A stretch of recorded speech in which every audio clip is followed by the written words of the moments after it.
Putting petrol into a diesel is much more common. It's much simpler to do. The slim, unleaded nozzle slips into the broader diesel filler easily. Oops. Now, this car was nearly empty of diesel, and very soon it's going to have 5 litres of petrol in it. Is it going to be instant disaster this time? I wasn't worried about the screaming fan belt. The Astra had been doing that since I'd bought it.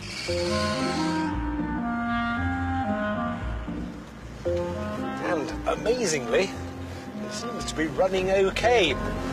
That could be leading me into a false sense of security. You see, petrol, unlike diesel, has no lubricating effect, and it's particularly likely to damage the fuel pump. A more modern diesel would be much more likely to be damaged by now, because the pumps run at much higher pressures and to tighter tolerances. But I've driven up and down for around 15 miles, and the Astra seemed to be running on petrol very happily. Hey! If anything, it feels a bit quicker.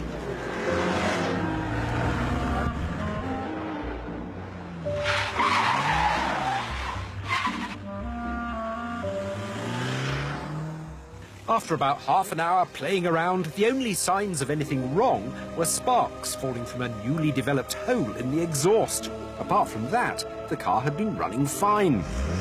But then, during our emissions test, things took a turn for the worse. Not try it again, was it? You said when you said, it's flat. It's going to stop. Ah!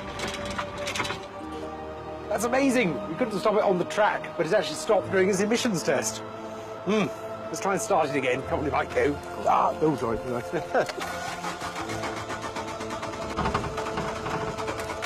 That's not going. That's not going. But we're not going to give up on the Astra yet. We're going to try putting diesel in and see if we can restore it to life.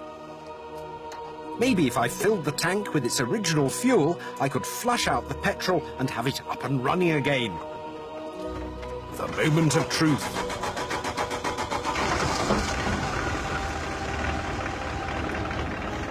Strange noises. It looked like a victory.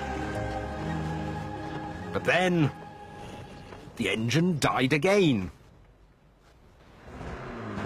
Eventually, after a few attempts, I had it working again. The diesel was starting to run through normally. The smoke gradually turned to the right diesel-y colour. Time for a test drive. And it was fine. The very next day I went shopping in it. The day after that I took it for a 200-mile drive on the motorway. It certainly proves you don't always need to replace the fuel system at great expense. Though I would suggest you have the fuel tank drained professionally if your car's worth more than mine. And I don't suppose a highly tuned modern diesel would be so robust. But this exercise certainly restores your faith in old bangers.